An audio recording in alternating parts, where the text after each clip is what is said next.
السلام علیکم دوستو، کیسے ہیں؟ امید کرتے ہیں سب خیریت سے ہوں گے۔ آج ہم لائے ہیں آپ کے لیے ایک اور نئی اور انفارمیٹیو ویڈیو۔ آج کی اس ویڈیو میں ہم بات کریں گے اموڈیم کیپسول کے بارے میں۔ تو سب سے پہلے بات کرتے ہیں اس کی فارمولیشن کی۔ تو اس کی فارمولیشن لوپرامائڈ پلس ہائیڈرو کلورائڈ ہے۔ تو ناظرین، آج کی ویڈیو میں ہم جانیں گے اس کے مکمل فوائد، استعمالات اور نقصانات کے بارے میں۔ تو چلتے ہیں اپنی ویڈیو کی جانب۔ تو سب سے پہلے ہم بات کرتے ہیں کہ اموڈیم کیپسول کو کن صورتحال میں استعمال کروایا جاتا ہے۔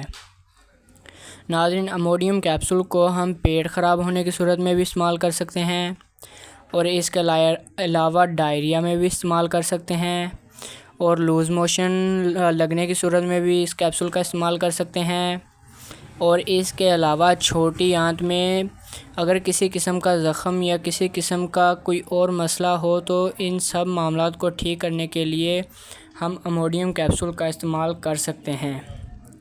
تو ناظرین، یہ تھے اس کیپسول کے استعمالات، اور اب ہم بات کرتے ہیں کہ اس کیپسول کو زیادہ استعمال کرنے سے ہمیں کون کون سے سائیڈ ایفیکٹ یعنی نقصانات ہو سکتے ہیں۔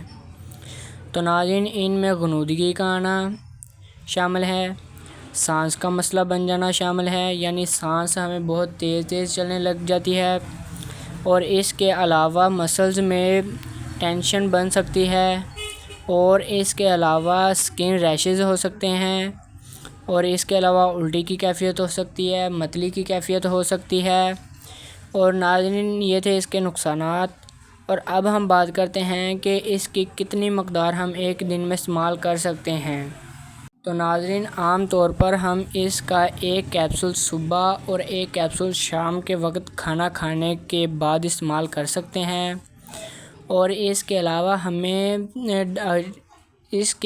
ہمیں ڈاکٹر کی طے کردہ مقدار سے زیادہ مقدار نہیں استعمال کرنی چاہیے، کیونکہ کسی بھی قسم کی دوا کو استعمال کرنے سے پہلے ہمیں ایک بار اپنے ڈاکٹر سے ضرور مشورہ کر لینا چاہیے، اپنے ڈاکٹر کے مشورے سے ہی استعمال کرنی چاہیے۔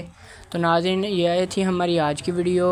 اگر آپ کو اچھی لگی ہو تو ہمارے چینل کو سبسکرائب کرنا، بیل آئیکن کو آن کرنا، تاکہ ہماری آنے والی ویڈیوز کی انفارمیشن سب سے پہلے آپ تک پہنچ سکے۔ تو ناظرین، ملیں گے ایسی ہی نئی اور انفارمیٹیو ویڈیو کے ساتھ۔ تب تک کے لیے اپنا اور اپنے پیاروں کا خیال رکھیے گا۔ اللہ حافظ۔